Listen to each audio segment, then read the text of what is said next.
Ah, you gotta just love, like, making up religions on the spot. I mean, just ask any priest. Uh, well... Wow, shots already fired. Yeah, well, that's just how it be sometimes. But hey, legally, this is a joke, so... Yeah. So yeah, don't send any people to my door, alright? Please. Well, I don't I know. beg you. Well, unfortunately, yeah, I think we're still good because we haven't made it fun of any specific religions. Yeah, although there's plenty of inspirations from both mythology and all sorts of different kinds of religion. Mm-hmm. Flying spaghetti monster. Yeah, of course the all holy flying spaghetti monster. We can't forget him.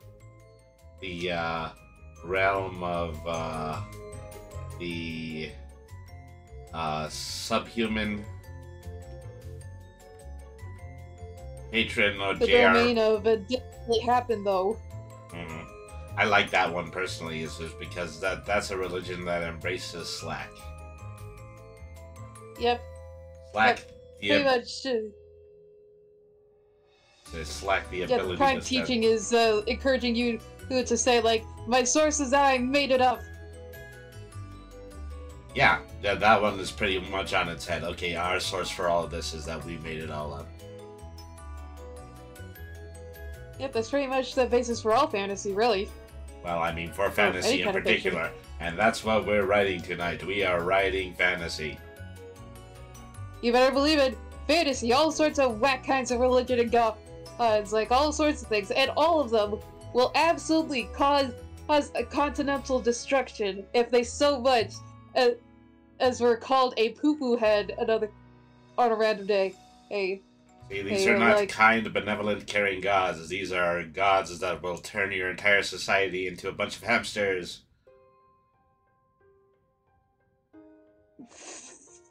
Yeah, essentially, and it'll all be for the pettiest things. But hey, pretty akin to like some certain kinds of mythology, like pretty much Greek mythology, yeah, like there's some really petty stuff going on over there. I mean, Hera exists. Mm-hmm. I don't know anything about Hera. I only know about Wonder Woman's exclamation of Hera, or Conan's evoking of Calm. But like given a whole bunch of stuff, yeah, there are a lot of different kinds of atrocities in religion, like as a whole. Well, yeah, so that's what this show is about. You have all sorts of unholy atrocities. Let's play the video. Yep.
My sweet Lord, my sweet Lord, hallelujah.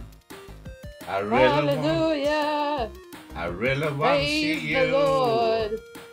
I really want to see you, Lord, but it's been so long, my Lord. Hare Krishna. Hallelujah. Etc. Let us rise. Now sit on it. And let us A. Oh, wow. Not a few more minutes into the stream, we've already got into Fonzieism. Oh, of course, Kermit. Oh, of course, Kermit. It's part of my new gag. Yes. Alright. Well, we better get started on our own gods before we actually eventually create an incident. Yeah, like, there's got to be, like, some kind of incident or something like that later. Like, Fonzieism is no joke. Oh, I mean, just look at Gonzoism. Well, you know, Gonzoism not being the worship of the Muppet. Oh yeah, there is way worse. But I digress. Hello, everybody. Hey there, cats and kittens, Yes, felines and hello. felidae, humans and variant humans, and every race, class, and subclass. Welcome to another edition of Brittany the RPG Cat. Tonight, we are, going to be doing some more writing the RPG. We've been working pretty hard on the book for the Baron's Wasteland. Queen Vampiress in the chat says hi. Hi, Queen Vampiress. Thank you very much for tuning in. Hello, good to see you. And yeah, so basically we left off in the Pantheon section of the manual that we were writing. So we went at just before we got on, Kyubey went ahead and wrote about a few of the gods that they had already named in the previous stream. Yep, got some work on them done, but there's still quite a while to go. Yeah. So first thing I wanted to do is that I wanted to just go ahead and I wanted to read what Kyubey had most recently written. So yep. this is Zosnith, the god of the harvest. Zosnith goes by many titles, all of which he made himself, such as King of the Crops, Flower Lord, Prince of Petals, and most notably, Crowned Son of the Queen of Light. Ninai is in fact the creator of Zosnith, although Zosnith only adopted male-associated self-identification, solely because he finds them more aesthetically pleasing. Being a god of the harvest and woodlands, Zosnith has various sorts of plants and flowers, in multiple aspects of his appearance and decorum, which can be seen in multiple gardens designed by him around the realm of the old gods. The most notable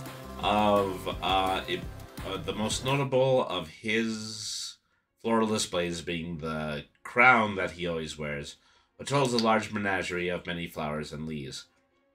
If it weren't for the crown making him look taller, Zosnith would be the same height of an average young teenage humanoid.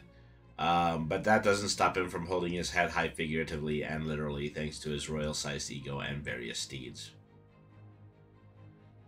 He's basically got some little man syndrome. Mm-hmm. I mean, you know, the kind of guy who is almost always riding a horse. You know, it doesn't matter what situation you're in. You know, ride a horse into a formal dining room. Yep, like, pretty much specifically, like, his chair is pretty much, yeah, probably, like, right on top of his, right on top of one of his horses is, while still, like, the dining room and still make it look extravagant as all hell. Mm-hmm. Okay, so then the next entry is for the twin gods of war, Alicia and Hannikin. Not one but two gods take the mantle of the domain of war in the realm of the old gods, likely due to how involved war is with the gods. Alicia, the sister, and Hannikin, the brother, are always seen together, and tandemly represent the glory and pain of war. The twins diametrically oppose each other in their view, and bicker like any siblings do, however that only seems to make them better at their work. Most of them excel at hosting trials daily. Whether it is testing the fighting spirit of the mortals deemed worthy by Nora, or if it's to settle the 100th petty argument the other gods have started, the twins are known to work with Nora frequently to ensure that everything is fair with simple sorts of trials and to organize large-scale tournaments. Yep, but just for a bit of context, like, Nora is also the god of peace here. Mm-hmm. I mean, the one that, you know, eventually just wants to, you know, war is something that I have to take care of, but I eventually want it to end. I can retire. Yep. Yeah, like, one day we don't have to exist. Someday, but we probably won't. And tell Zosna to stop trampling my flower garden. Yep.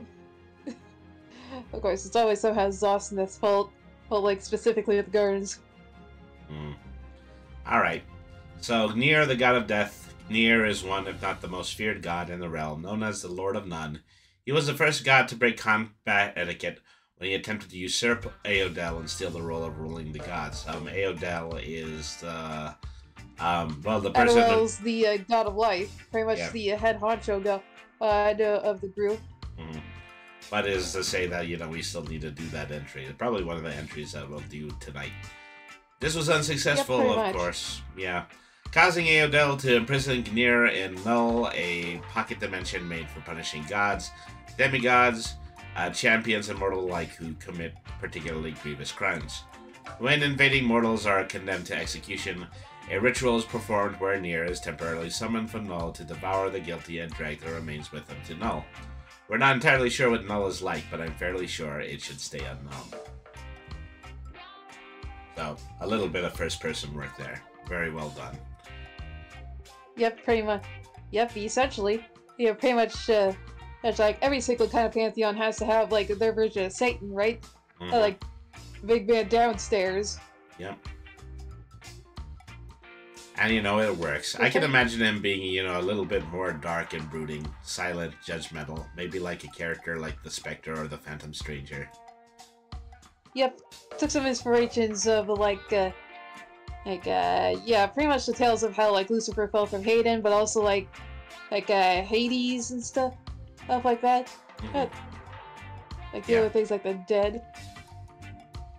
Okay. So there's a couple of just immediate changes that I just want to make to the Pantheon list here. One of them is that, you know, I did want Mazelthod to be in the demigod section. So we would need a god of chaos, but then we would need to trim Mazelthod. And then we'll go ahead and we'll put her among the demigods. The second one is that Izatan, I had wanted him to be one of the champions instead of one of the gods. He's listed right now as the god of order. Yeah. So they come up with another name there, and then in the champion section, I'll put in Izatan. Yeah. And then Kyubey is going to be... Kyubey is also going to be in this section. Yep, there he is, right there.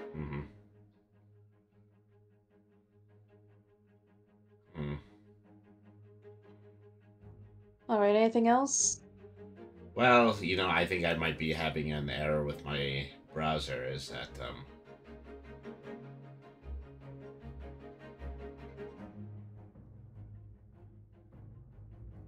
I think that temporarily disconnected and I wasn't getting a live feed anymore.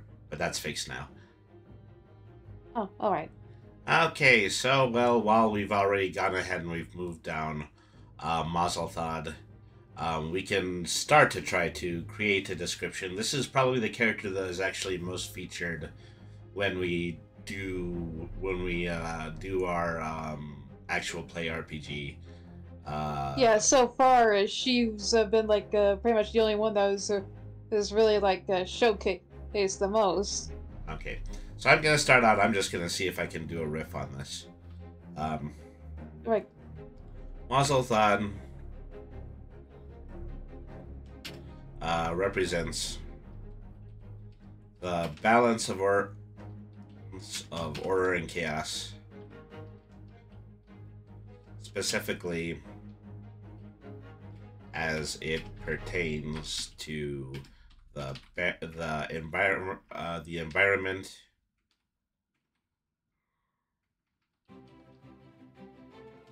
the Baron's Wasteland. And so it might be in our best interest to keep, you know, demigods without, you know, specific definitions the same as the gods. Oh, yeah, makes sense. They just kind of are, because they just kind of wandered into the realm one day and then were deemed worthy for this. Yeah, pretty much they're still in like a stage where they're not like complete full gods yet. Okay, so she is one of the few Ascended to actually have her origins on the Barrens.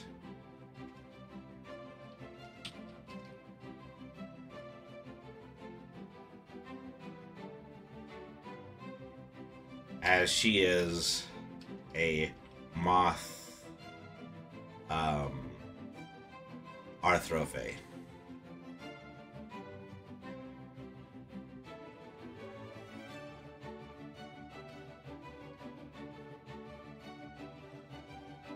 Muzzle Thought is at the center of mana. I mean, so I need something in the lines of, you know, creation, destruction, ebb and flow. Yeah, sort of an in between in like a shadow that's always there. Mm-hmm. Okay, Muzzle Thought is at the center of mana, ebb and flow across the continent.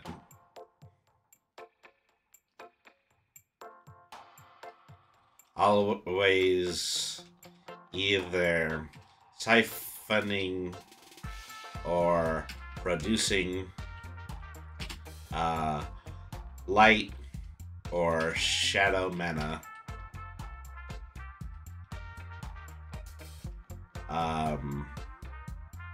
Depending on what is most necessary.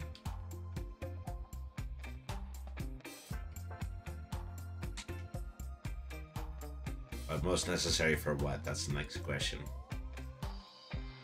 Well, really, it's more like I don't really know if it's really like necessity. It's more like doing it for the hell of it, but like you know, chaos.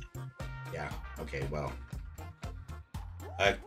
according to her own specifications, that's a better way to put that. Yeah. Mm-hmm.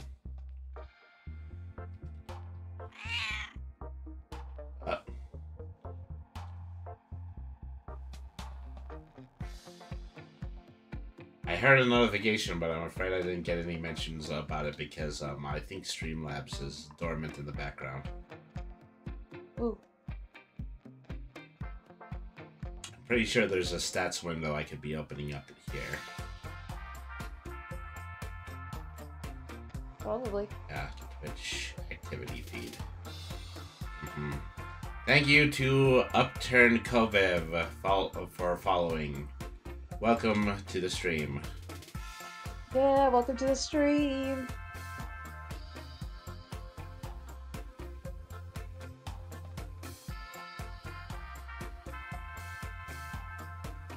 Alright, so where were we? Specifically with Muzzle Thought's little description here. Yeah. She is also aware of all the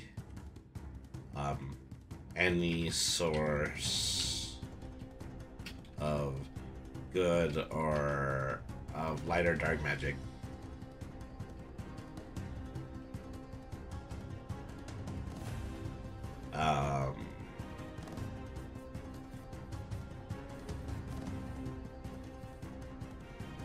That is on the surface.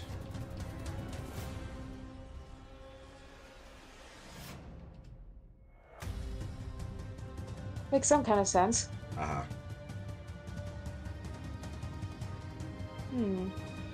So, I need to start talking about how she was the one directly responsible for resurrecting the wilds. So, well, it would also be kind of linked to Kyubey. They'll pretty much and the crew going there and kind of go through a little rut.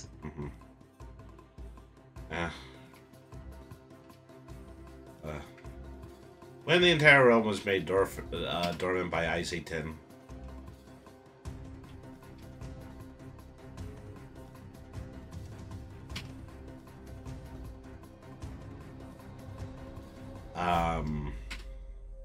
it was Matzel Thod who put into motion a plan to bring the Arthrophae back into existence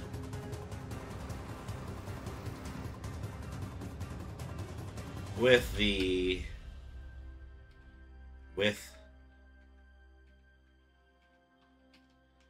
aid of her, with the aid of an exiled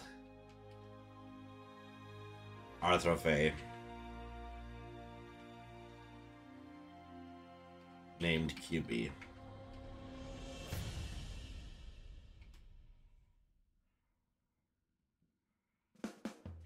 Yep, that's me.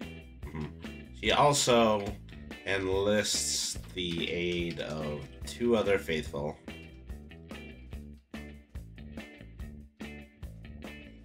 Beatrice Chromecrackle and Lord Terrapin.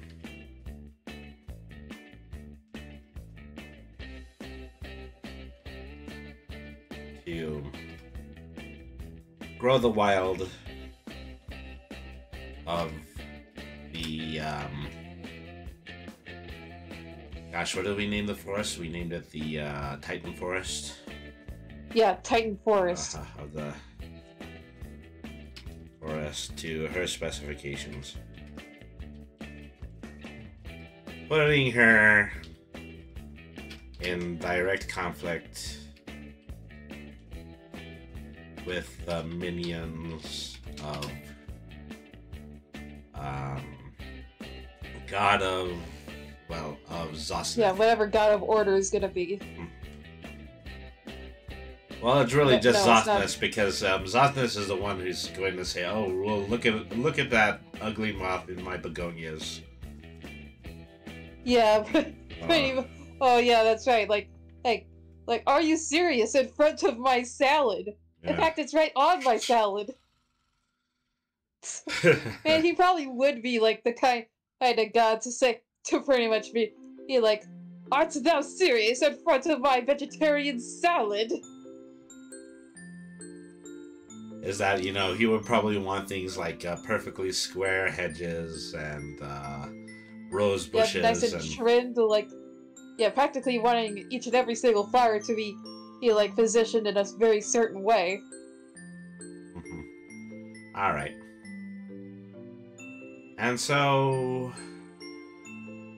I don't know specifically where we want to go next. I would probably go with Aedel, as I'm pretty sure that some concepts would, you know, and more things would be fleshed out. Yeah. Like, pretty much with the biggest head honcho god right here. Like, I imagine he would pretty much should be one of those gods who is like, "Hey, you can't talk back to me. I have literally beaten every single other god here in a fight, and I will do it again." Idlewell changed right to Adobe. Considered the would-be, well, don't say would-be, de facto leader of all the gods.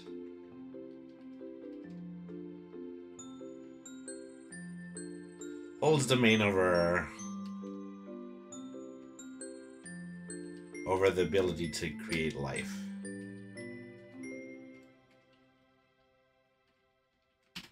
Okay, we need something in the way of a physical description. I was thinking, yeah, like the main issues with most of the gods is like coming up with physical description, and so which will cross that path when we get there. Yeah. But like with Adwell, I'm thinking like one of those things that's kind of like a big, like a dragon, biblically accurate angel, horse kind of thing. Yeah. Like sorta, kind of. It's like, like it's weird. Like, you can tell it's draconic. You can tell it has 4 legs. Like, it has a bunch of rings and like and stuff on it, but like, yeah, like, but still, it's whack. Okay, well, I think I know what I can do about this. It is unknown what his true form is. Oh yeah, that works. But has been said over time to have taken multiple specific forms.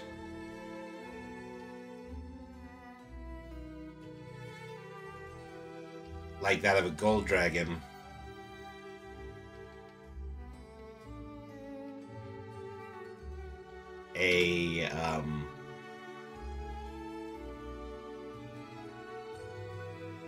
A giant eye surrounded by 2 halos made of inverted swords.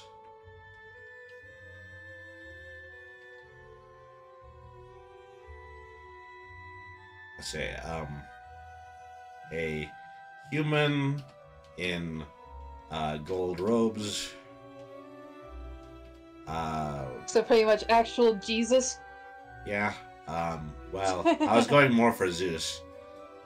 And, oh yeah, that's right. Yeah, possessing a blonde, curled beard.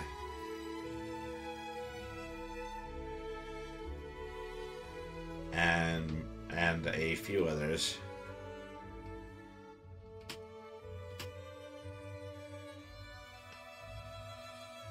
His nature is to depict within himself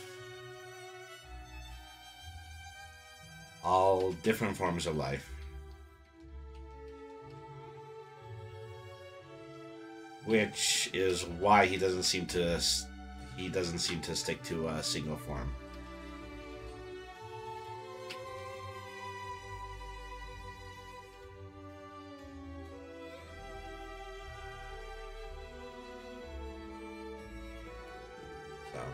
Yeah, that makes sense. Anuel was the first to put into motion the acts of the rites of battle that characterize the realm of the old gods, having challenged his own brother.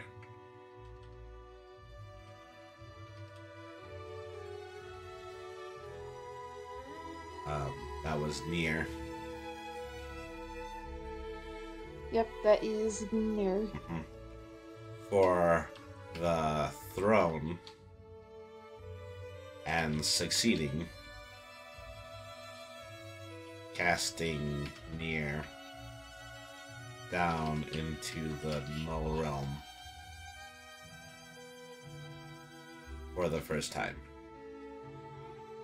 Hey, by the way, I just realized, like, I'm pretty sure Zostis will probably also have a problem with Terrapin, too. Where it's like, I spent so much time raising these specific squashes or to make a good stew, and here you go making them sprout legs and cause a ruckus all over the place. Pretty much. So that might actually be something for, you know, the episode of One Shots, or it could be something that, you know, that could be like a recording or a side story, or, you know, a spin-off, or, you know, anything that you could a bit of like the adventures of Kyubey's little crew and the Barons, like episode. All right. So what else do we want to do here? Probably like well, maybe like how Adwell is incredibly I don't know, like something about him, like defending like the throne of her like pretty much his entire life. You know what would be? I think would be really useful at this point. Let's take Yeah. Vitos, Domain of Darkness, and make him the Domain of Chaos. Ooh, okay, yeah, sounds Alright. good. So, you're Here, gonna have all to start me logistics off out. on this one, yeah, because, I think you have a good idea about, you know, how you want the gods to be depicted, so I would want you to start off. Okay, like, yeah. Alright, 1 second. Uh-huh. Right. Alright. My toes.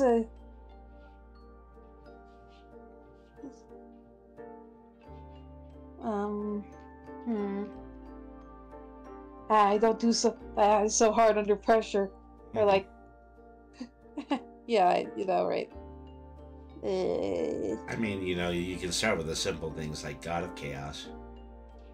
Yeah. Chaos is a source of quite a bit of a strife with in the realm of the old gods. Okay. So, here, I think I can take the next one. Alright. Yeah. He represents the flip side of every creation, of every creation element within the barons, the shadow mana, as opposed to the light mana. Oh, hey, well, I'm at it. How about I make a Zygo, like Zygame, the God of Order? Yeah. I think that would work. Alright, there we go. And yes, as we were with Vitos. Yeah. Okay. So, a shadow mana as opposed to light mana. The death as well. The death as opposed to life. Well, better than death. Natural disasters as opposed to continental growth. Well,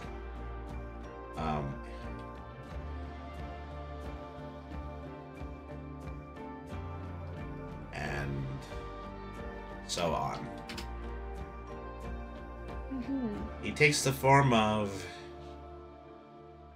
pretty much some kind of a big, like, deformed bird.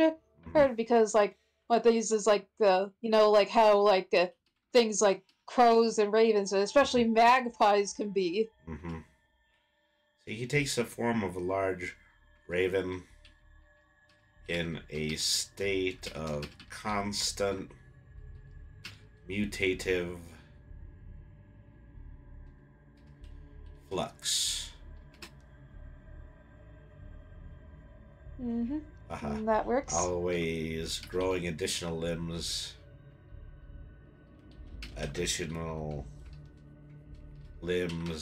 eyes, and feathers.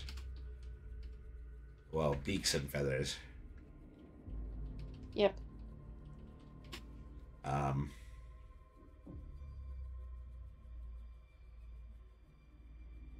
So, if given an opportunity,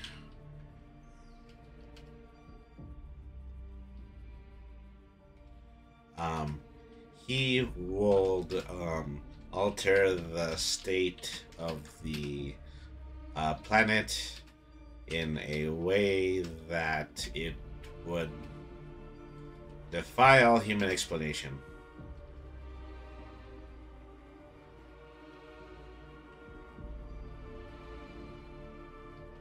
But he's constantly kept in check by Hold on, I gotta go in with this. his opposite. I think it's oh yeah, his opposite. I think Ninai, like the goddess of light, would probably be the one to like keep him like stand still. Yeah. Nina.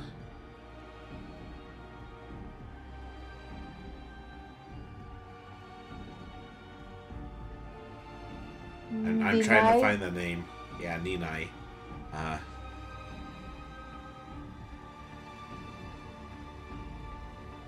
Ninai and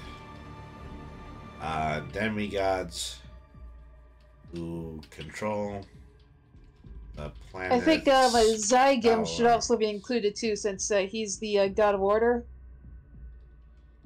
All right. The opposite Ninai. What was the name of the god of order? Here, 1 second. I'll Yeah. yeah. Like Mazelthod. And let's see here. Oh yeah, here it is.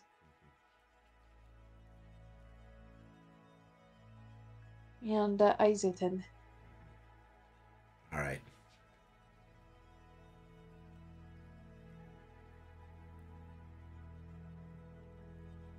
All right. That's good. Yep, that looks good to me. All right, so we've got 1, 2, 3, 4, 5, 6, 7, 8, 9, 10, 11 more of these to write. Yep, 11. You want to go down the list, or is there one that you're chomping for, or? Maybe we should get Illum and Leita like out of the way, since they're sort of like you know, also like extensions of like order. All right.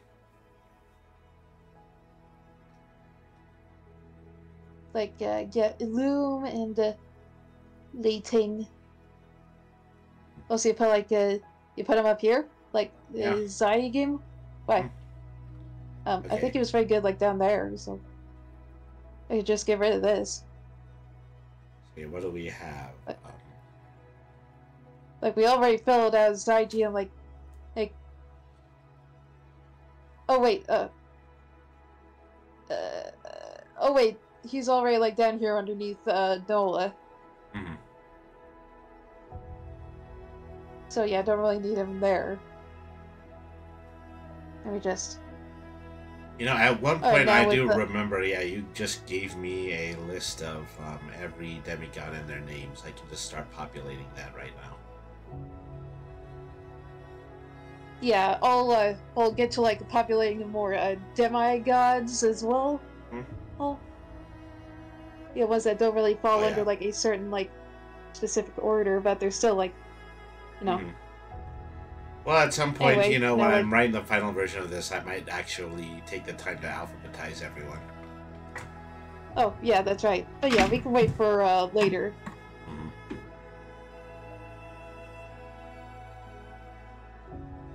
Now then, Illum.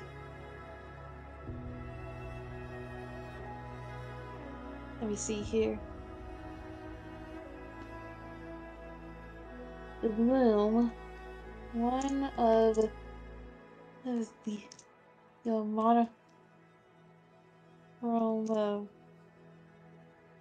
brothers is a manifestation of the concept of right and truth. Oh, very good. All right. All right, looks good. So, it takes the form of a humanoid of complete light. I was thinking like a feathery dragon, and but we could like combine the two of them, like a feathery dragon of pure light. A form of a feather dragon who radiates pure light.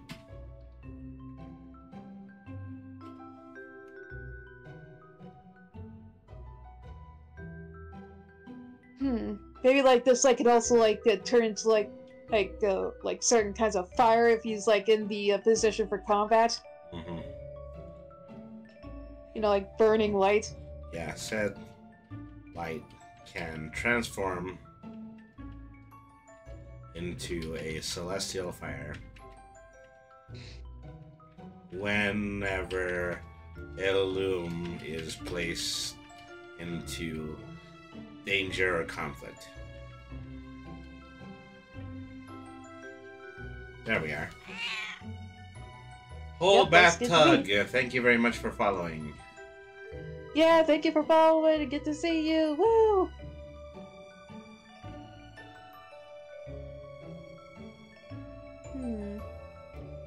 Now let me see here. Often, bickers with his brother or Leiting.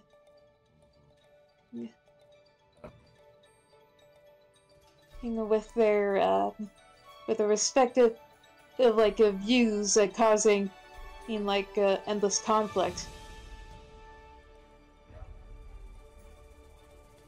or something like that.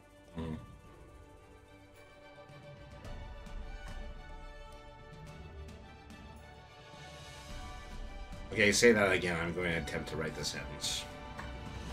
Alright, so Illume often fights with his brother Leiting over their clashing viewpoints. Okay. Viewpoints. Okay, that's good. Alright. So I need to, make sure that I have the accent in that.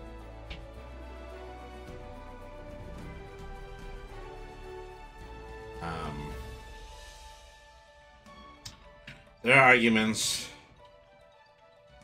always lay right on the line between discernible truth and the unknown.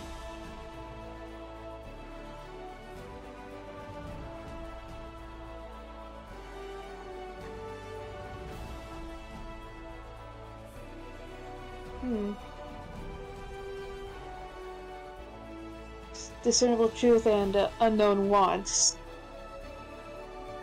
Wants? Yeah, Leiting is the god of ideals here, so In the unknown, semicolon, what can or cannot be done, what can or cannot be accomplished,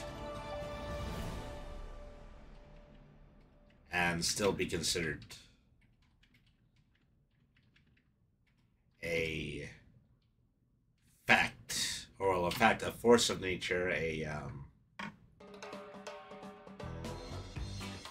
can still be considered a truth.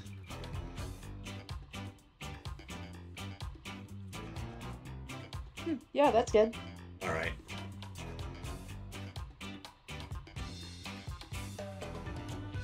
Alright, I'll stuff. What?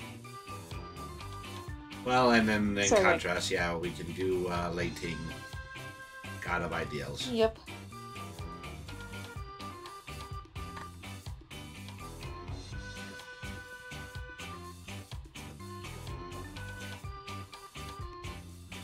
Oh wait, no. Shoot.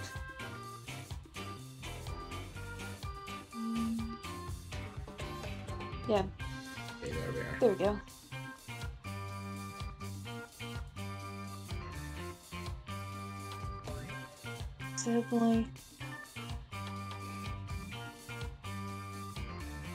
Sibling of a balance. It's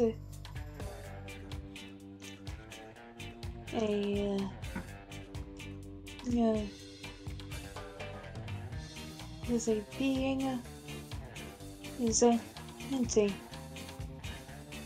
in ideals and that's another thing that could be used to describe ideals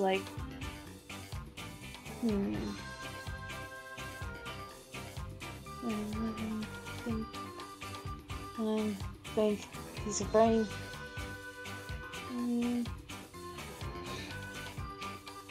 And deals and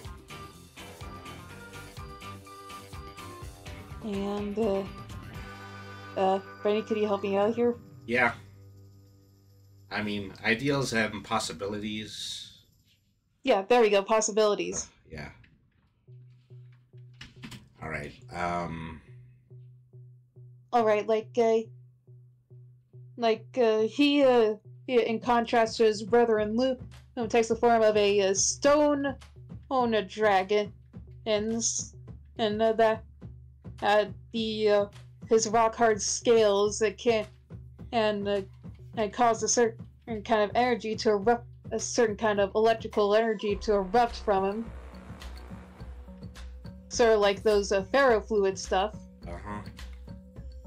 He takes the form of a stone dragon with platelet scales, surrounding an inner core of highly electrical plasma. Yep, there we go.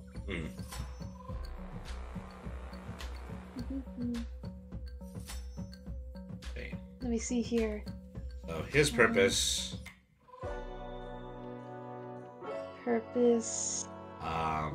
is to push the boundaries of all that is possible within the realm, and his endless conflict with his brother Zosneth, Illume. yeah, with oh yeah, and Zosneth.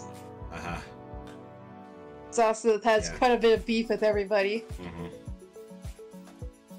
Like, I'm pretty sure he's even mad at Milk, at Nerd for causing some of his flowers to die or something.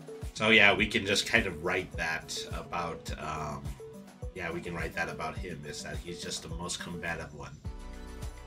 Yep, since he's got the biggest ego here, or he's nowhere near the most powerful or dangerous, but yeah, he's just the one who causes most of the feuds and conflicts.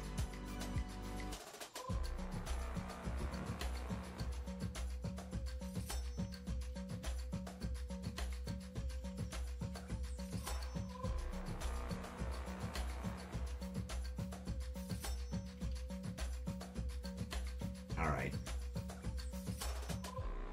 And his endless conflicts with Illume has to do with what can still be cemented as natural law within the Barrens. Yeah, pretty much. Despite their rivalry, they acknowledge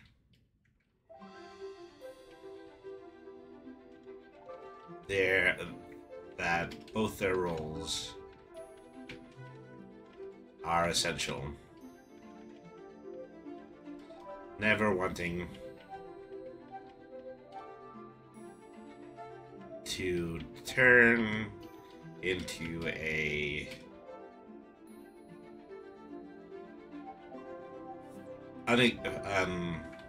unexplainable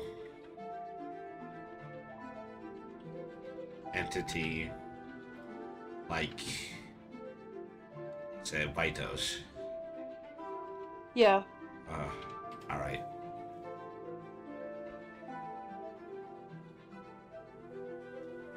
Alright, now let's see here. Let's see, can we do... Alright, let's do mass porn next, God of the Depths. Yep. Oh, whoops. Sorry, we just both hit the cursor at the same time, that's all. Alright. Alright, you want to take the helm with this one, Brady? So, as the underground... as the pretty much mass porn is area beneath the surface of the Barrens supercontinent is also teeming with life. Maspor is essential and highly worshipped god in the Barrens.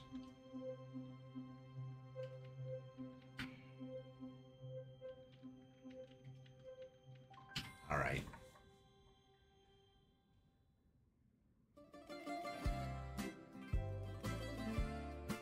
So I'm trying to remember, what was the name of your land shark fauna again? That one is a Terra, pretty much Terra, but with an H at the end. All right. So he is believed to be the inspiration for Beatrice's creation of Terra, as he is also a land-dwelling creature who has many similarities to a shark. Oh, wait a minute. No, this isn't like the god of like the land. This is like the specific like species that lives on the land. Hold on, let me just get that. Yeah. One moment. Go to the library. And let me see here. Do a little searching.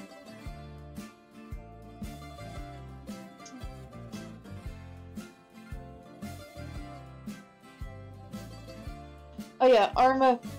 Here, I'll yeah. Here, I'll get that one. I'm like,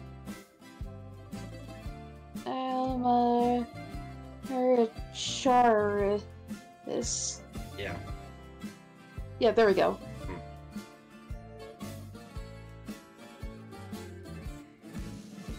All right.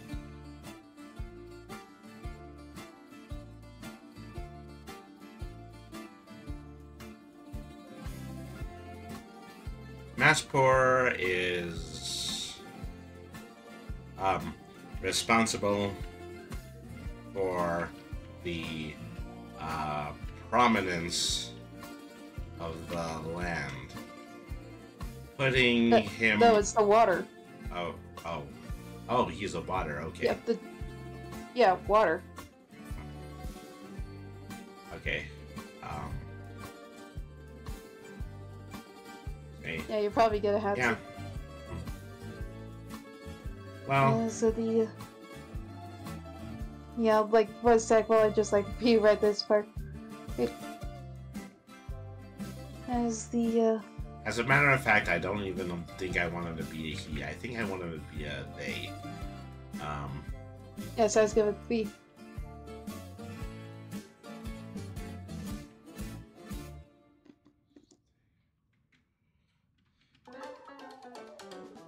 The ocean. Master.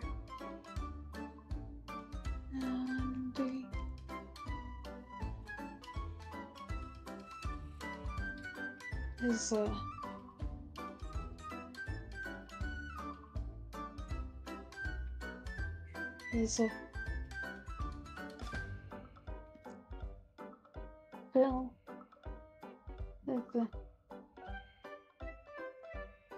not a Jeff is a online if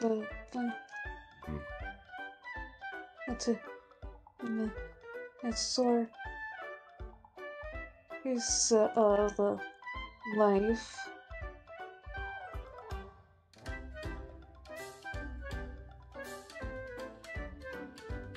Alright, how's that? That's good.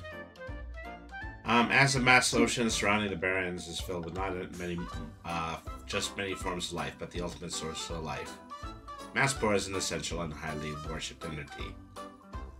Huh.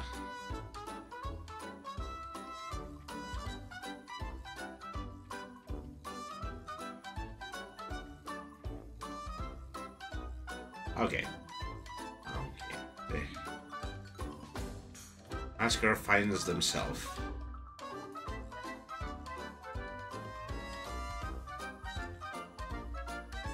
Maspor finds himself in conflict with the demigod Mazelthan and her minions for the abrupt creation of fauna on the land. Yeah, this pretty much means that pretty much all the time, most of the time, Maspor is pretty much gonna be fighting with Terra. Land, for he hoped to evolve all life originating from the ocean.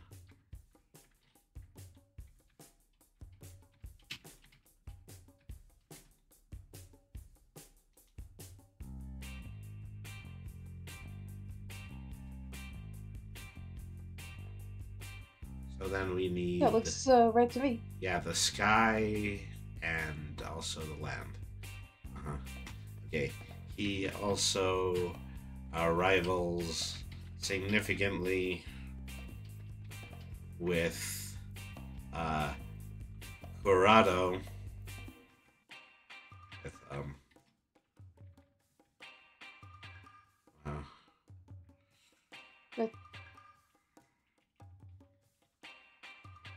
and Terra.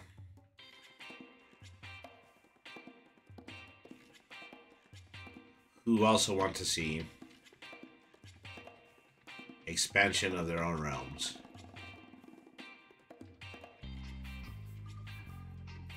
Alright. Alright, looks good to me. Mm-hmm.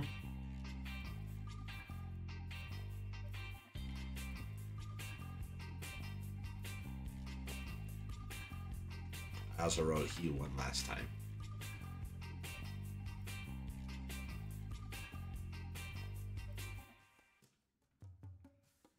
Alright. So where to next? Stages, ideals, skies, light, brought, the land. We already did ideals. So since we got one half of conflict out of the way, let's give her the other half with Terra. Mm-hmm. Alright. And use it as the ability belongs of where life. If it's a root, let's say, and evolve also terror, or like a man as poor, or is a very essential god. How's that? That's good. See? Alright. Yeah. He is currently most at odds with Maspor. It was Maspor. Yeah, of the depths. He's currently most at odds with Maspor. Feeling boxed in by the gods, by the other gods, Ocean, going so far as to even be denied tectonic movement that would create new Earth.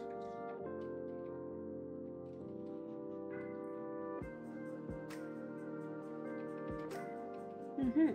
Well, new ground. All right. Hmm.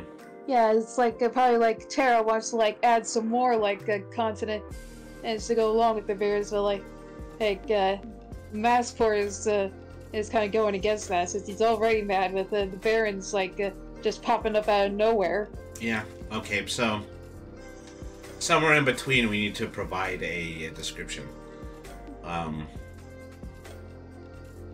All right, like I'd probably see it as like some kind of a gigantic, earthy, dinosaur-like thing. Mm-hmm. I think they're like really bulky, Mm-hmm. and Right. probably like coated with lava. Okay. He takes the form of an armored, Reptilian? yeah, reptilian, covered in platelets of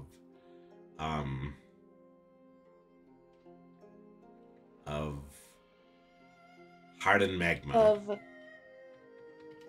Yeah. Mhm.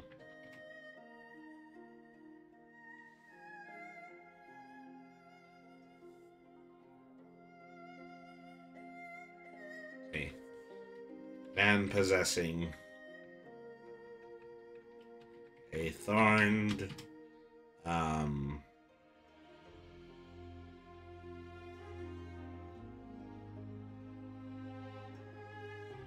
and possessing a thorn tail. Alright. Alright, looks good to me. Alright. Maybe we should add that there many conflicts often cause great droughts and downpours. There are many like mass flooding. conflicts.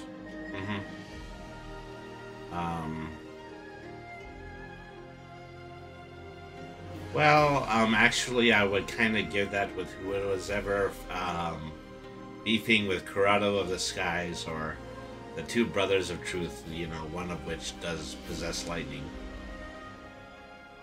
Yeah, but like that's like electricity. With Massport, like it's pretty much just like it's gonna rain. Okay.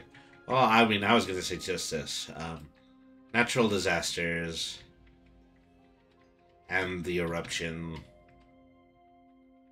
of volcanoes on the surface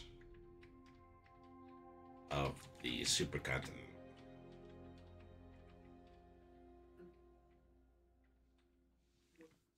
All right, I like it. All right. I think like Corrado is pretty much only really gets involved since he sees himself as quite literally above the other two when they start like causing everything and the weather starts getting messed up because of it. All right. Well, that's something that we can already put down. Yep. Say, tends to keep to himself. Self in the hold on, like in the clouds. There we go. No, actually, I think I just might want to change gender here too. All right. Yeah, looks good. Clouds as she sees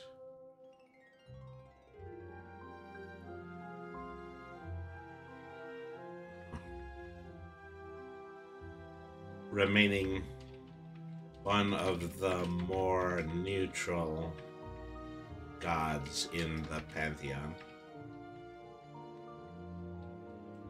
However, she sees fit to get involved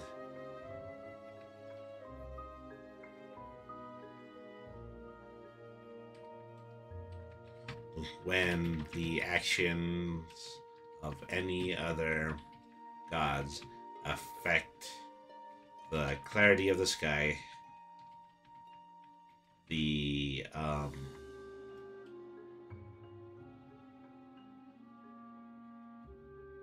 disasters of Massport and Terra being a key example. yeah, Yeah, the clarity of the sky, the brightness of the sun.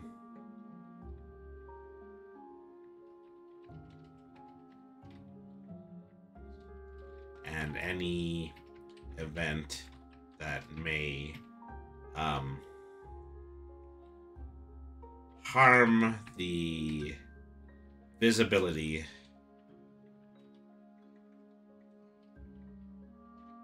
of her realm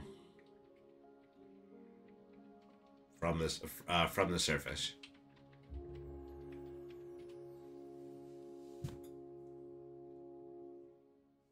So Yeah, I'm Corrado. pretty sure this means that. But what? No, go ahead. Well, this would mean that she would have like quite a lot of like a conflict with quite a lot of gods that would do things like cause like all sorts of different kinds of disaster, or so uh, the things like not really like specifically any like direct rivalries, but Yeah. like even like those that can even like mess with the air, or like like the like Leiting, Illum, Terra, Maspor, or Eudra, and Vitos, just a whole bunch of them. Yeah, pretty much. So she takes the form of Pretty much like one of those like long and noodle-like Chinese dragons, like sort of like that, but with some different changes, so it's like not a straight a ripoff, like kind of like more pointy, like a big old sky snake. Okay. She takes the form of aqua blue serpent.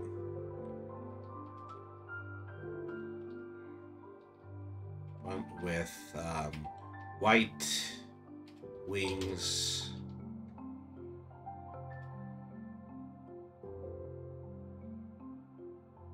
The appearance could also probably change like based on like time of day or maybe the weather.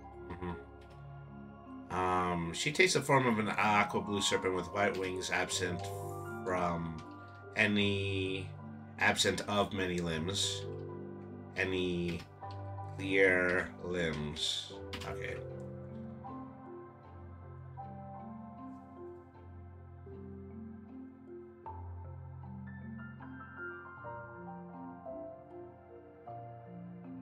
Alright, yeah, looks good too.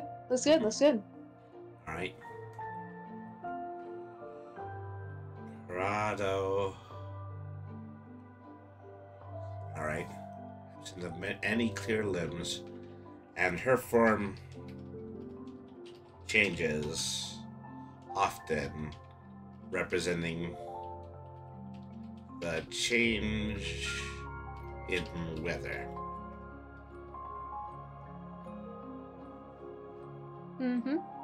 Alright.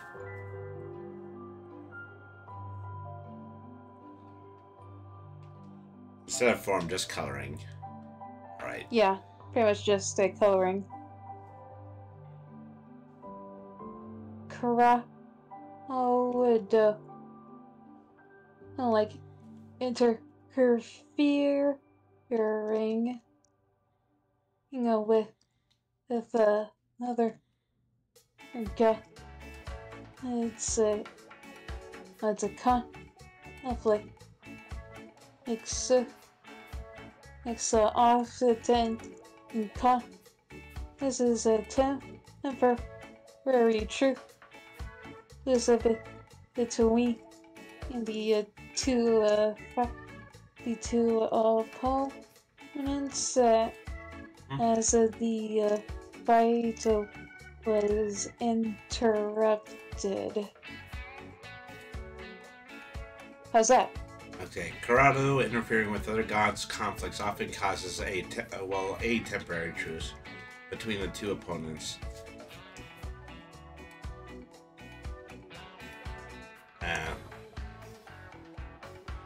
And these fights often end in stalemates.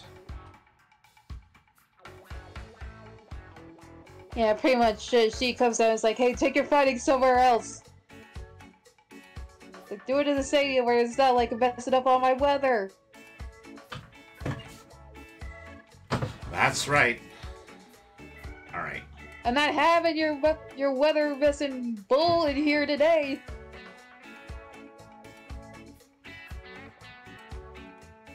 So I'm thinking about going into two directions. One is Edamir Ages, the other one is Deny the Light. Let's go ages. Alright.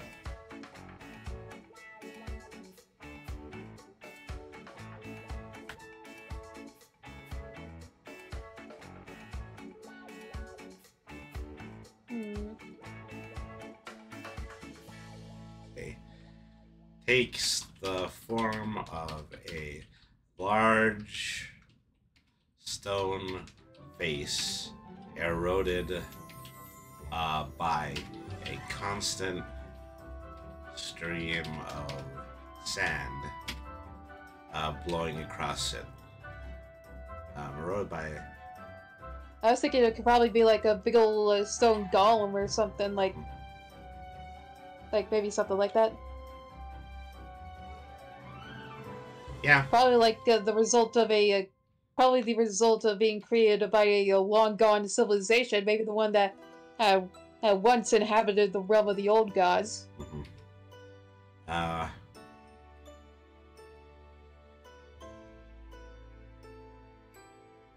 Okay, this would probably be interesting. Yeah. Dwelling high up on the mountain peak of the realm, Edamir.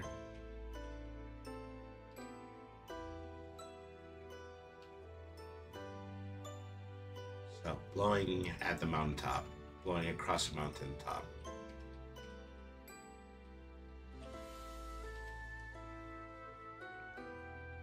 A golem with a large stone face.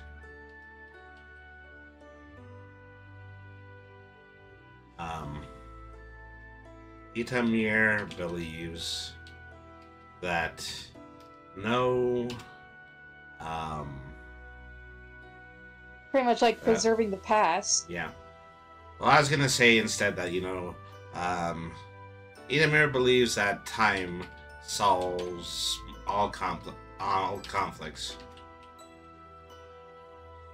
and seems to merely be biding his time on top of the mountain, one day hoping to see the end of this realm.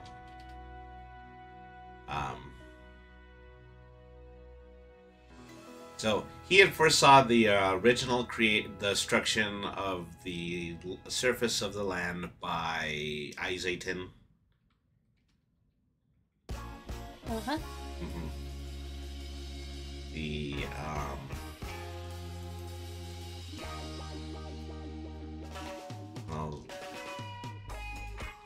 of the Baron's surface by Isaitin.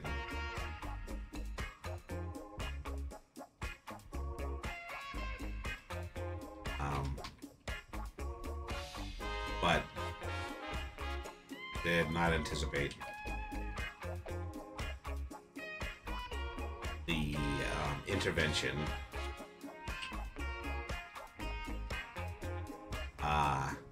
and recreation. Well, the intervention of the... Okay. But did not anticipate the recreation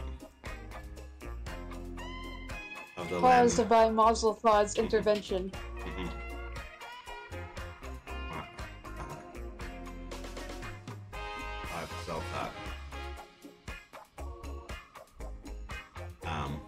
He has put the demigod on notice, but as of yet has not moved from his precipice.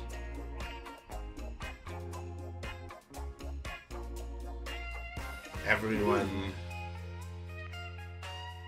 fears what Itamir may do when he finally chooses to intervene.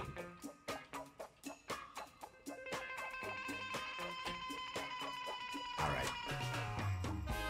We should probably add like the conflict he has with Eleazar, like when it comes to like making the Colosseum. And like specifically what Itamir claims, and he's like why he's the sole inheritor.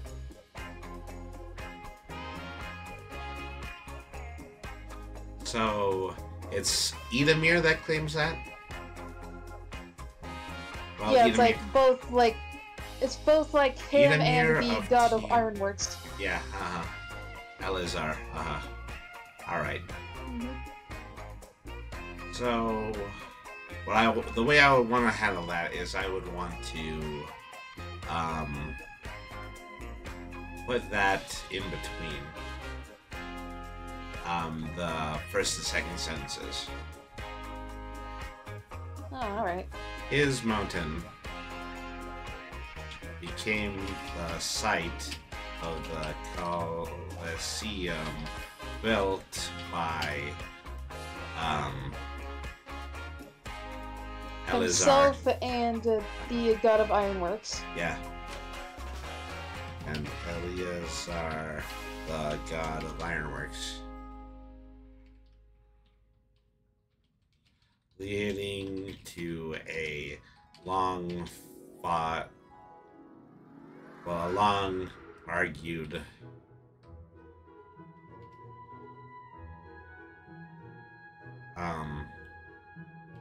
long argument? Yeah, long argument over who truly owns the battleground. Yeah, battleground of all godly conflict.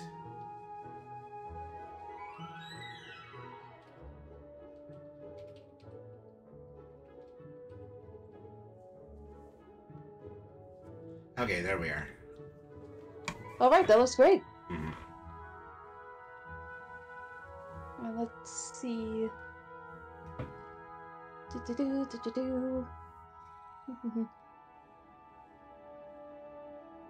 It looks like Eleazar is up next, so let's do him as well.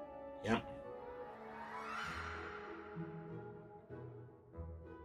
Okay, so Eleazar, god of the ironworks. Yep.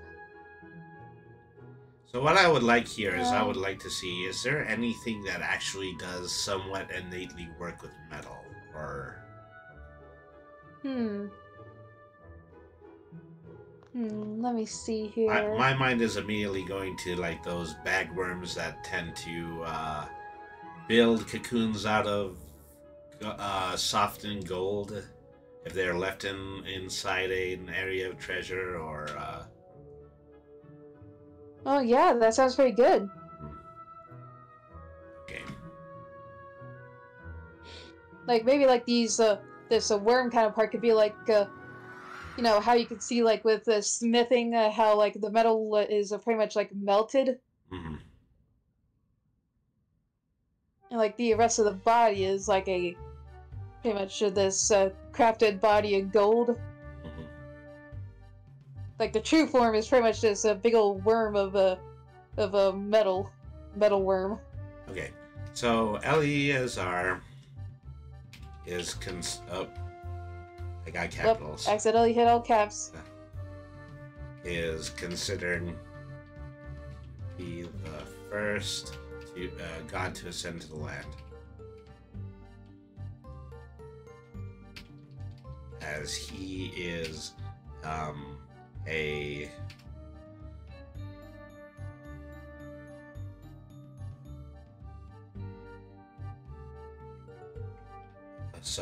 he has a beetle arthrophe with adaptations similar to a silkworm.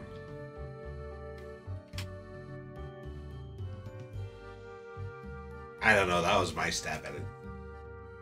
And that should be a sent from the lab instead of a sent from the land.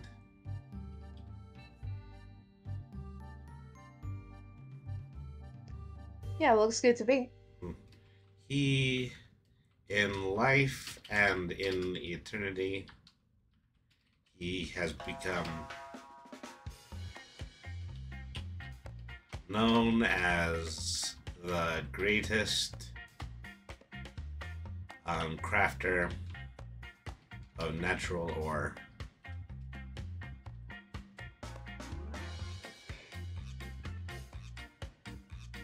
In the realm, all creatures who seek inspiration or creative projects, well, creativity, seek his favor.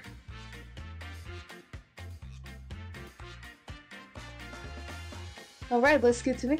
I like to think he would also like flex his craft by like creating like his own kind and like automatons made for things like combat and like guarding the realm.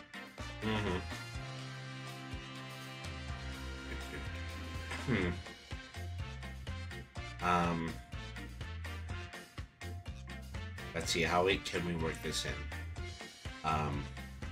I know. Maybe when he saw like other automatons, like the mortals, like somehow made like automatons like Otto, but like he decided to take a crack at it himself. Well, of course, I'm not saying like oh, like he actually saw Otto. I'm saying like when like the mortals actually like way back first started like making like robot people, like he decided to also take a crack at it.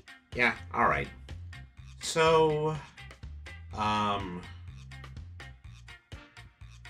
First thing like, I want to write, like, I want to put in the sentence about the rivalry with Edamir. Oh, alright.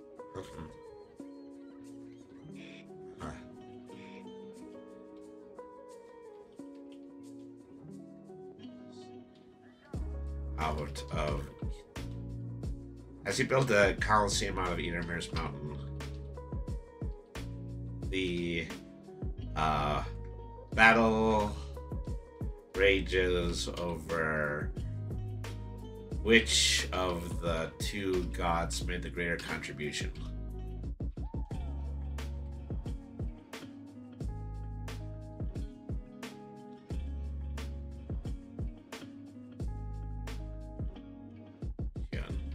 In fact, Eleazar is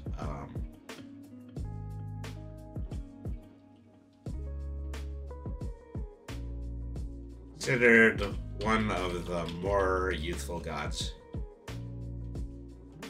and is still in search of other forms of innovation. Having seen the prominence of other automatonic beings in realms such as the war-torn lands,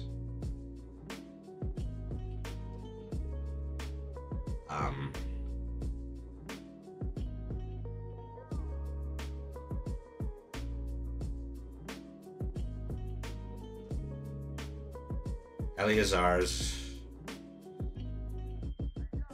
next conquest is the domain of life.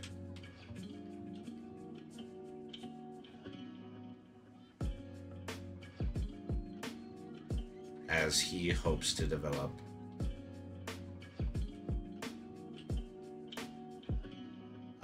artificially created beings of his own.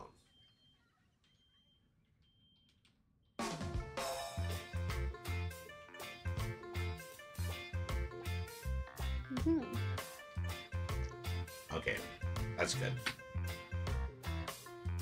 Yep, looks good. So Nola is the outlier of the many battling gods of the realm.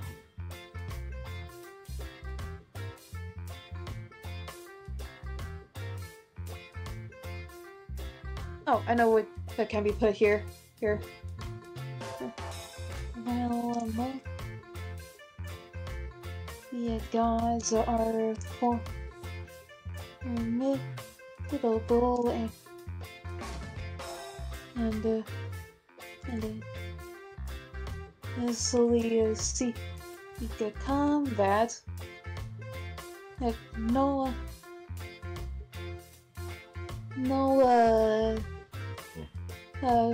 is more or less as a non-threatening and prefers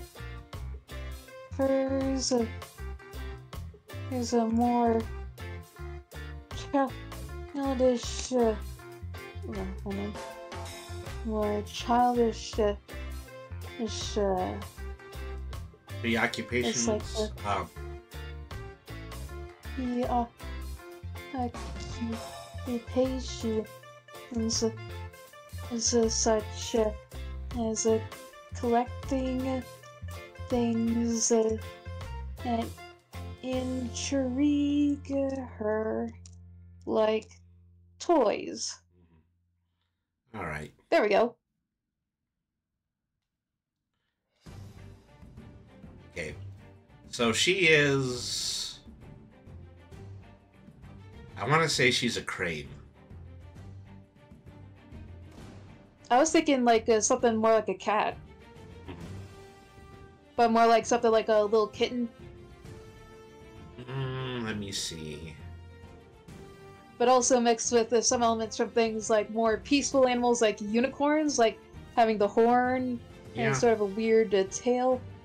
But also having a bit more like uncanny like proportions. And it's like, you know, kind of like if you try to put a cartoon character in real life. Yeah. But like not nearly as jarring as some people make it.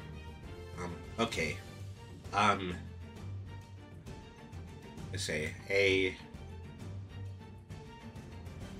a mammalian creature of indiscriminate species.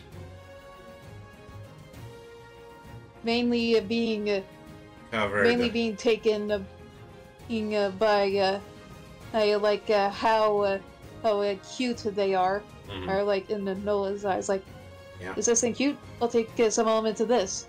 Yeah. Is it white fur or is it? I'd say white fur with some elements of like things like pink, like pastel colors.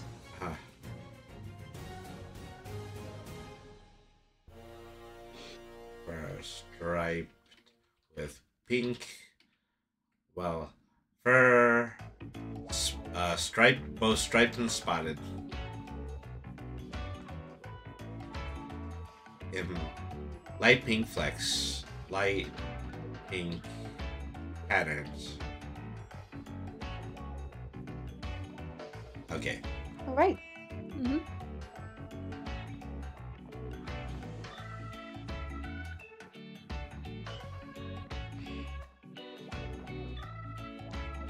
All right. And like she mainly focuses on like having her champions to be able to like preserve her peace and keep conflict from happening. Yeah. That's why most of her followers are known to be wield all the strong psionic capabilities such as telekinesis. Same. She focuses on the development of demigods and champions who may extend the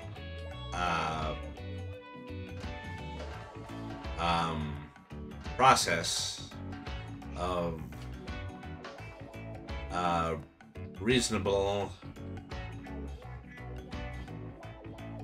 thought and logical progress.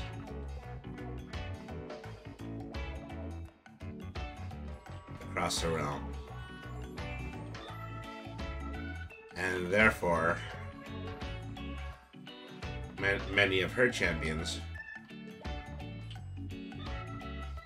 have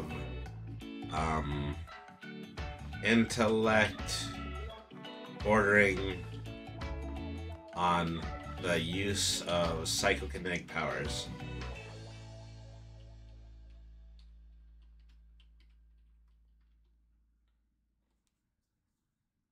Right, perfect. All right. Anything else? Well, what do we have for gaps? I mean, I think we just have the God of Order. Oh, well, so we have the God of Light, Rot, and the Land. We already did the land, though. Oh, yeah, that's true. So we have Light, Rot, and Chaos. Well, we did Chaos too. Yeah, we did Chaos too. That was just off of this corner. So we just have Light and Rot. I've come to this conclusion. We have a Light, Rot, and a Order. Mm-hmm. All right. All right. Let's take care of a Rot. Mm-hmm. All right.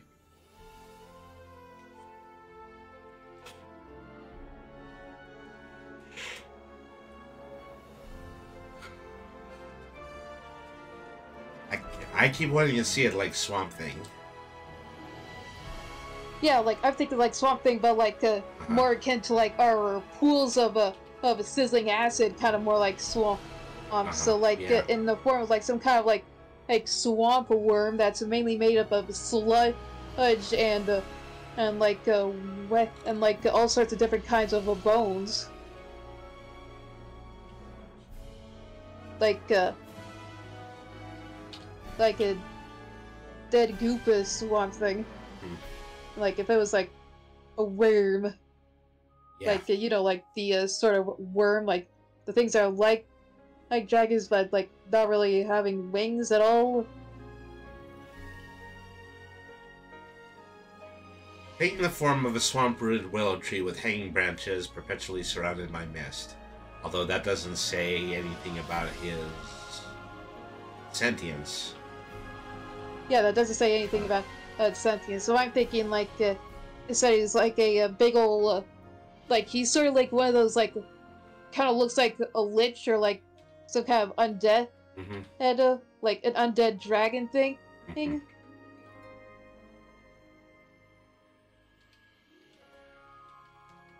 Okay, so a humanoid in the form of a partially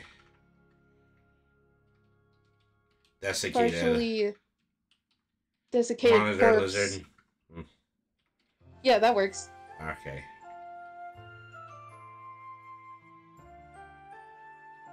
By a noxious. There we go. All right.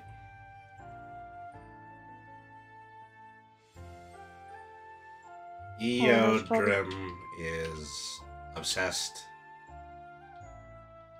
with the inevitable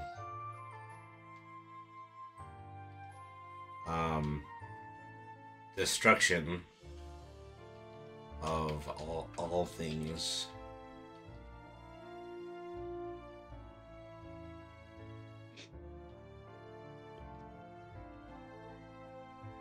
He is the most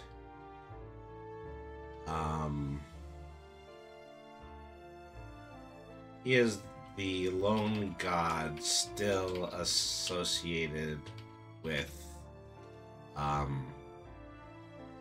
Nier. Yep. Yeah. I imagine Nier. like and yeah, lives in hope that he can continue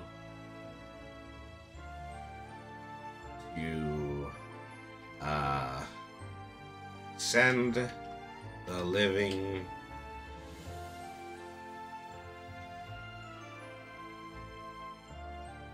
into the, was it the null? Yeah, the null. Null to join his master.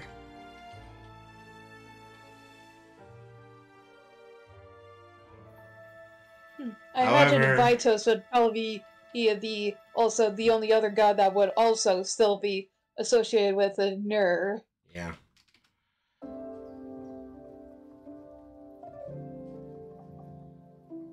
However, he's not a malevolent god, and he closely follows all the parameters set by Aodel. Adoel and the other gods. Mm-hmm.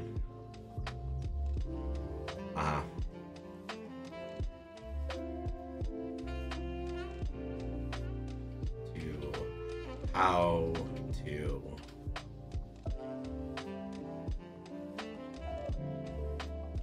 conduct his business. Yep. You guys keep it formal around here. Yep. He feels particularly gypped by Mazelthod resurrecting the land.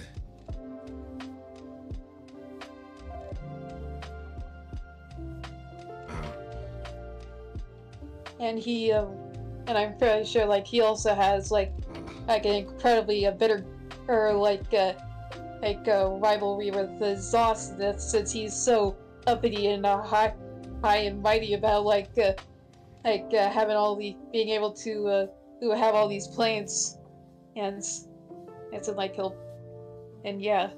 imagine he'll have, like, the biggest sort of problem with Eudrim, not just because, like, he always kills his plants, but it's also because of just how wretched he is. Mm-hmm. So let me see. When Mazelthod resurrected the land, Eodrim was very upset.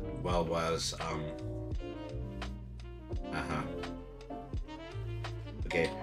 Virtually threw a tantrum.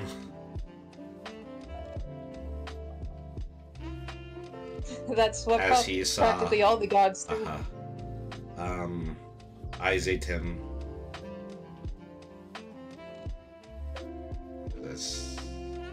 Yeah.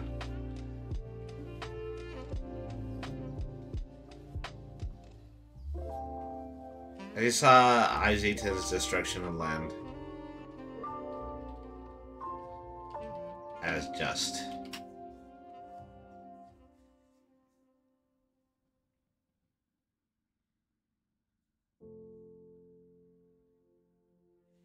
It makes sense to me. Let me see. She also mentioned that he and the Zosnith absolutely hate each other. Mm-hmm. Yeah, his ongoing rivalry, however, is with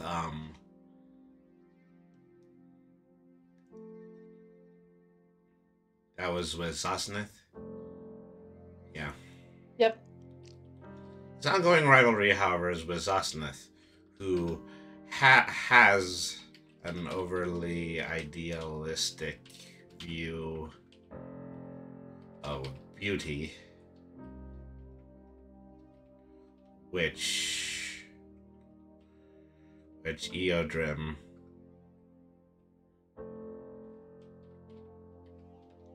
considers to be idiotic.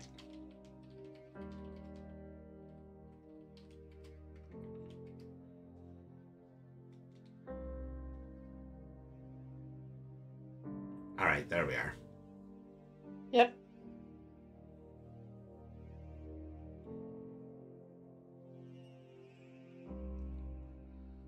Okay, so and that means yeah, just light.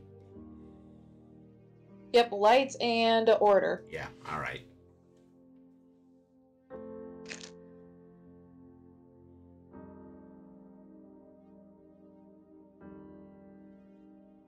So, which would you want to do first?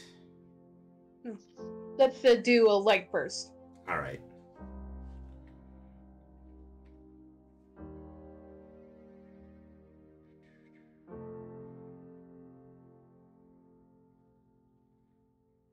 I almost want to say that they are the sun. I was thinking of more like a big deer, like that was made out of a bunch of reflective crystals. All right. Like since his Zosteneth is pretty much a deer, like his well mother of some kind of sense, and Yanai would also like be a deer or like a big elk.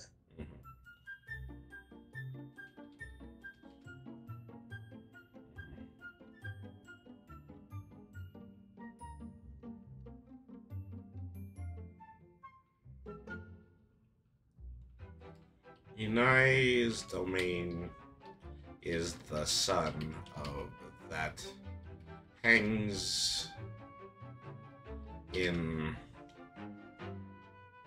Corrado sky.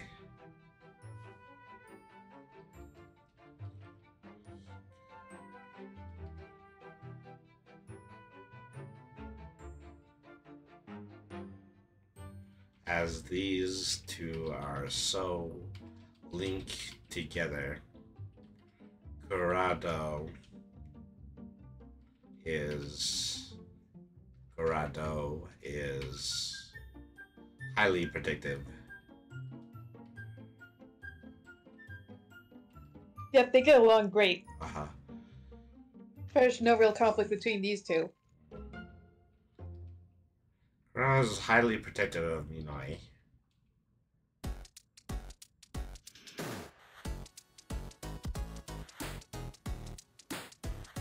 And as such, Yanai will aid Corrado where she can.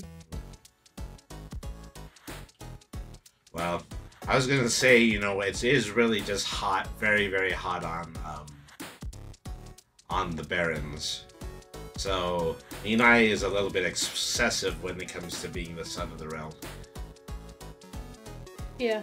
Mm.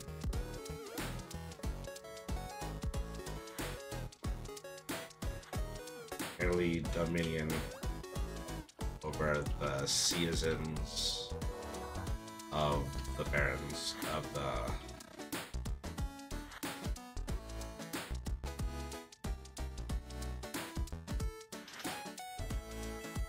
Alright.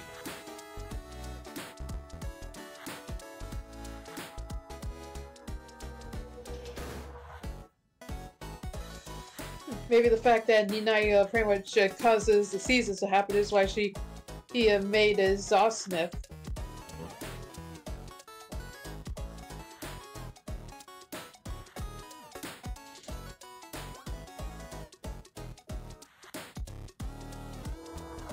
So that's with Zostnik. Yeah, Zosteneth. Yeah.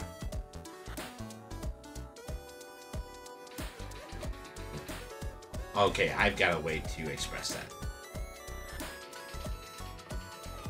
Alright. She is also highly sought after by Zosnith, who has strong feelings of love for her.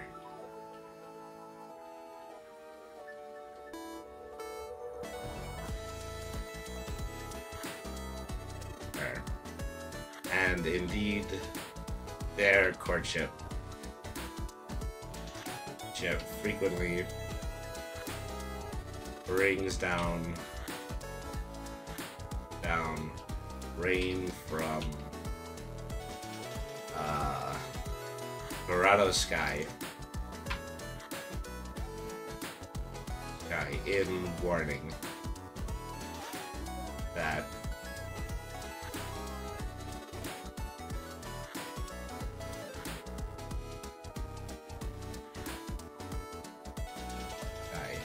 to warn the god of the harvest to keep his emotions at bay. That's really what the interplay is there. Okay, but it's a little bit weird because, like, Zostenith is pretty much her son. because Zosnus is the god of the harvest.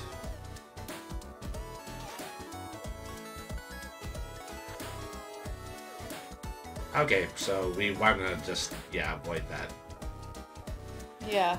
I got a little bit carried away with that one. I'm not gonna say. Yeah. OS Devin just entered the chat. He says, I'm here, I'm late by here. I'm sleepy bitch and I just got up from a nap not long ago. That's perfectly fine, Yeah, Devin. no problem. I take naps a whole bunch too. Yeah. That makes 3 of us.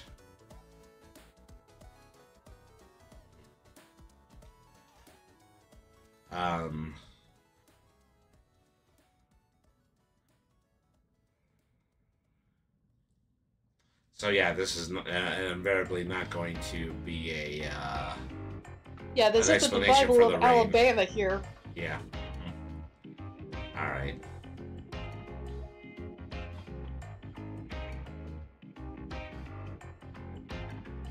You woo.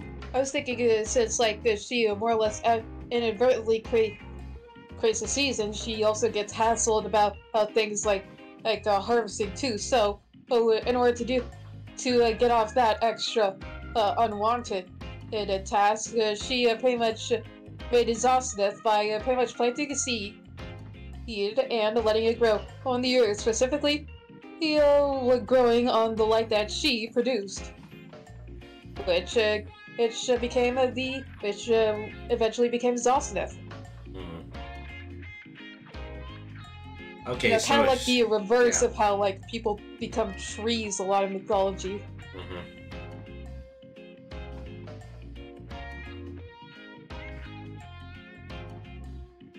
Okay, so yeah, this is a little bit more complex.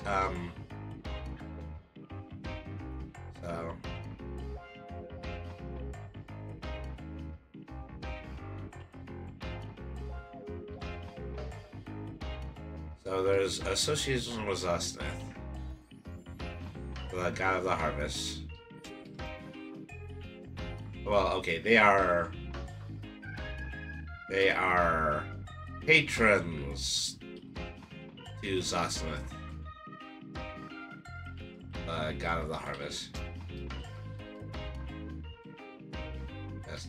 Allowing him to conduct his work of providing the surface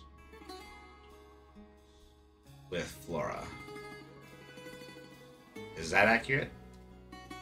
Yep, that's better. All right.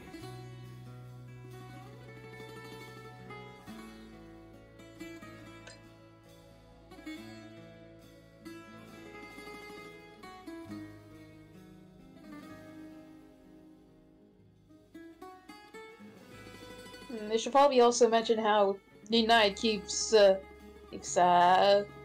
hold on, Vitos. Yeah, probably should mention how she keeps Vitos in check too, with like specifically their own like never-ending conflict.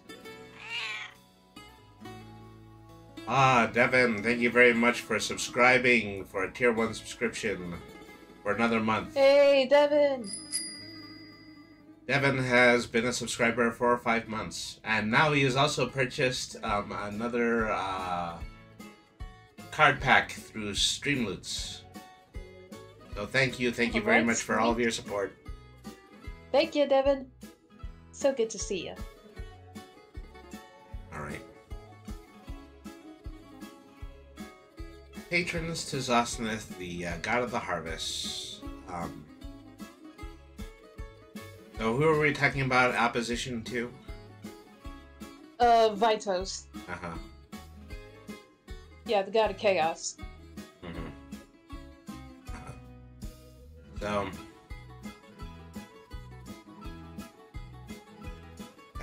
she, however, greatly fears the minion of Thank you very much for the redeeming the wizard sound card, OS Devin.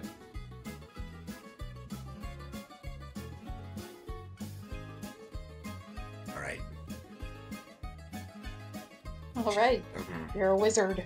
Yep. Of Vitos. Vitos. Yep. Vitos. As she has a strong aversion to shadow-based mana.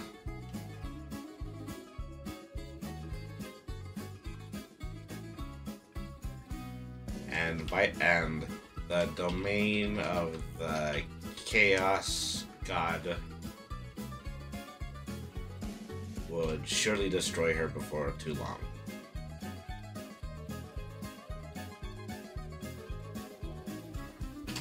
Alright. Alright, that's good to me. Alright, so...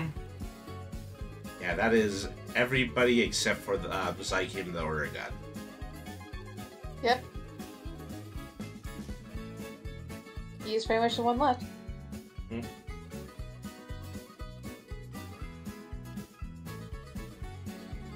We get in the stream with them? Yeah, we or probably whatever? are, yeah. So... Alright.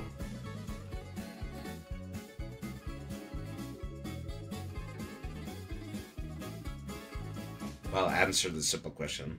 Takes the form of...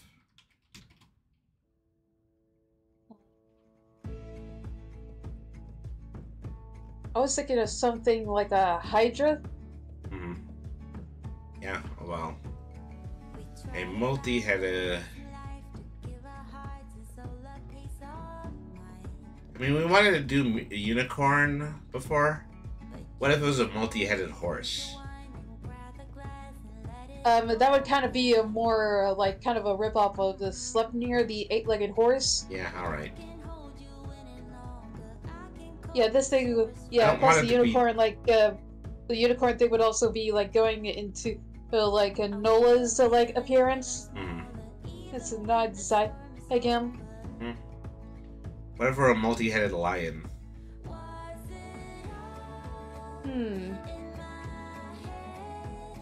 Sounds good. Yep, okay. Okay,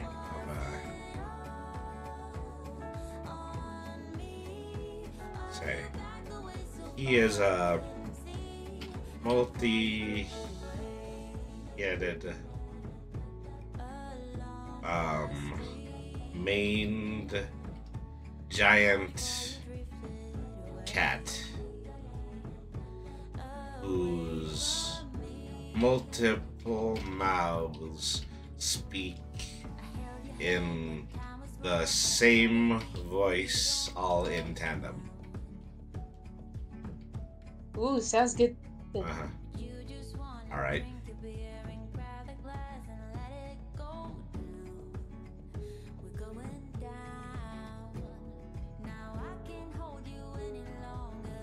Alright, I say like Zykim is like the main god who pretty much keeps Vitos in check. Yep. So he is the single god who most opposes Zythos.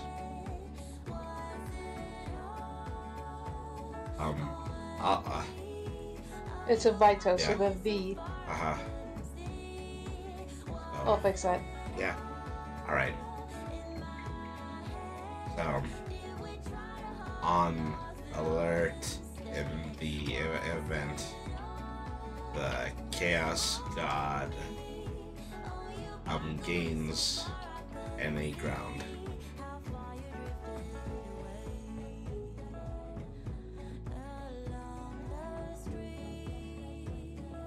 Alright, looks good to me. I also want to say what his role is with Mazelthot. So So I'd say that they're but I'd say that they're sort of on the same level as like Illum and who. Okay, And, I got an idea. Okay, in an attempt to enforce the balance of all things on the realm, he took on he ascended the demigod Mazelthon to serve as a perfect scale of both light and dark mana in the realm. All right. Hey, yeah, I did explanation. Sort of a way to have an alright amount of chaos without letting Vitos go out of hand. Mm-hmm. Because with Vitos, if you give him an inch, he'll take a mile. Mm-hmm. It also serves as the final word in a great multitude of arguments between the gods of war and war, truth, and ideals. Yeah, ideals.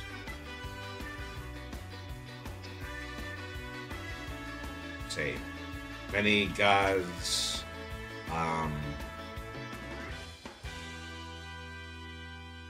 accept his wisdom,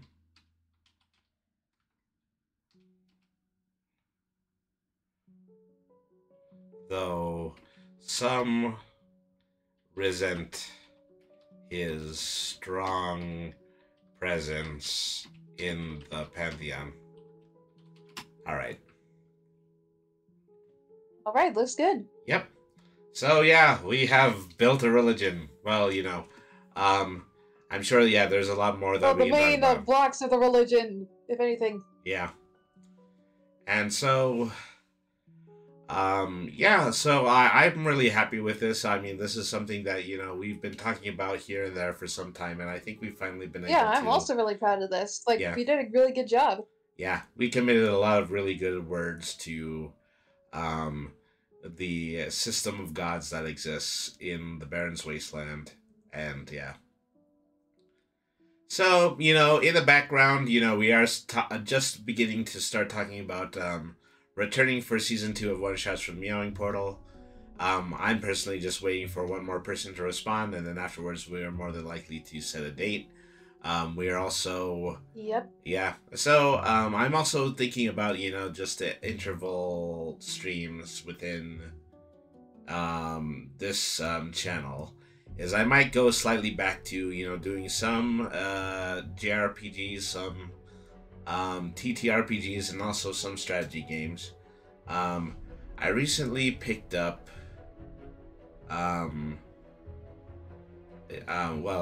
just a pretty good strategy game in the vein of Civ that I would like to play on stream.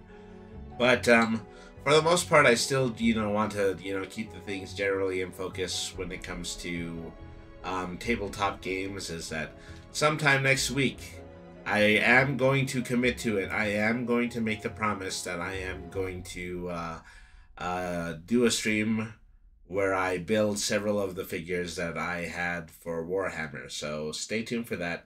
Most likely is going to drop this coming Wednesday evening at 7:30 p.m. Mountain.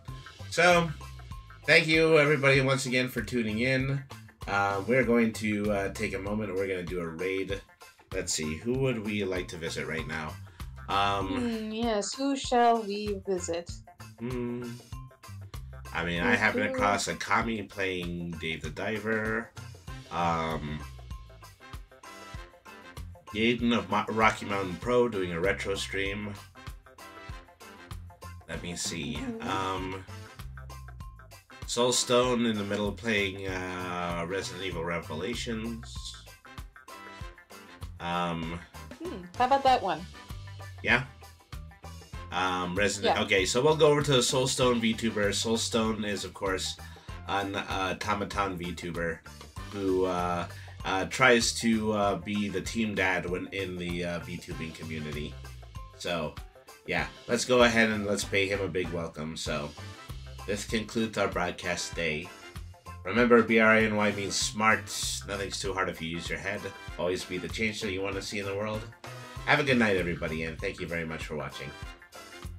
Yep, good night, everybody. We'll see you around next time.